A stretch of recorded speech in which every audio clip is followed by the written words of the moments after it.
Hey guys, I am back with another video, and in this video we are going to be doing a Bantu Knot Out, something I haven't done in a very long time.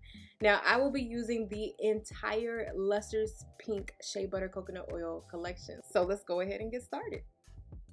So I'm gonna use the sulfate-free moisturizing shampoo. I've already kind of started, and I just noticed how long my hair is getting since the last time I cut it. It's doing really well, guys. It's doing so well. All right, so I'm gonna go rinse this out, and then I'm gonna start my conditioner. So the first thing you want to do before completing any style is make sure your hair is moisturized. A lot of styles don't end up coming out right simply because it is lacking moisture. So I love the fact that the moisturizing and smoothing conditioner is hydrating. It adds shine as well. So I'm gonna leave this on for about 10 minutes and then rinse it out. Once I've rinsed that out, I go ahead and move on to my leave-in conditioner. I love that the collection focuses on moisture with ingredients like shea butter, coconut oil, sunflower oils, everything to ensure that your hair stays moisturized and prepped and ready for your styling.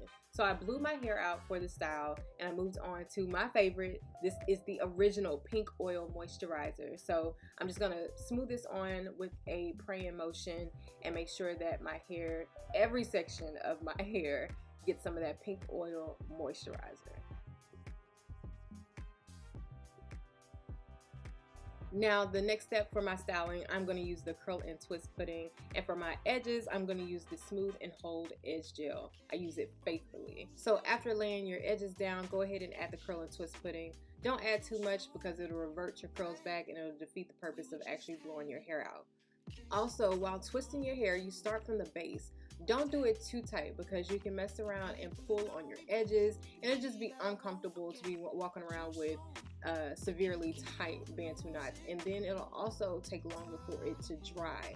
So I'm gonna keep twisting around where the hair just naturally wants to knot up, and keep twisting and keep twisting and keep twisting. If need be, you can add a little bit more of the product toward the ends, and once you get to the very tail end, all you're gonna do is tuck it. So honestly, it should just stay once you tuck the last bit in underneath the knot from the base.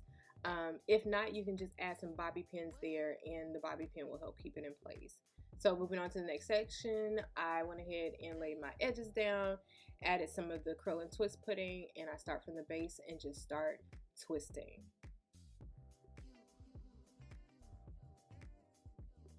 And sis, remember, you are close to your edges. Do not do your hair, the knots, too tight. They don't need to be tight.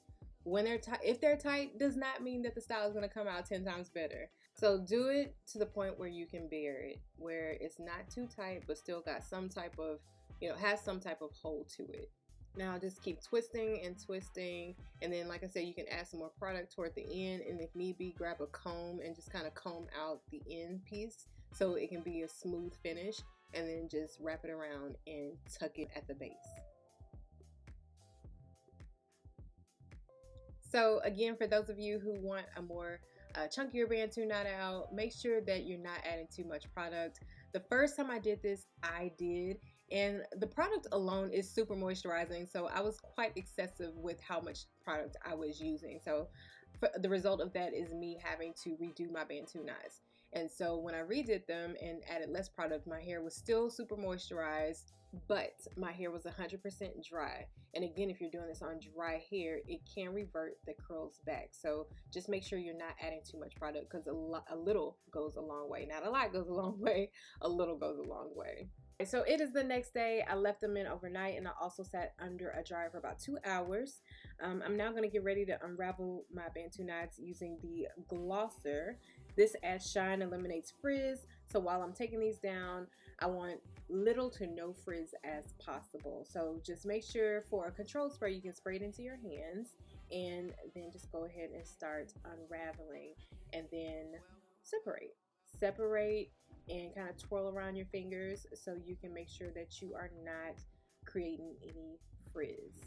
I don't know about y'all, for me, I like a little bit of frizz so my style can, magnify and have that messy but controlled look.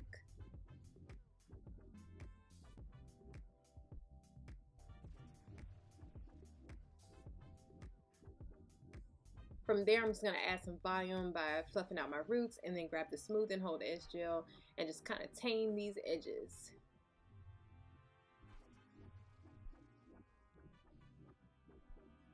Now I'm going to play with it just a little bit and just kind of fluff it, shake it, and voila, this is the finished look using Luster's Pink Shea Butter Coconut Oil Collection. And as always, queens, I hope you get the same results or even better.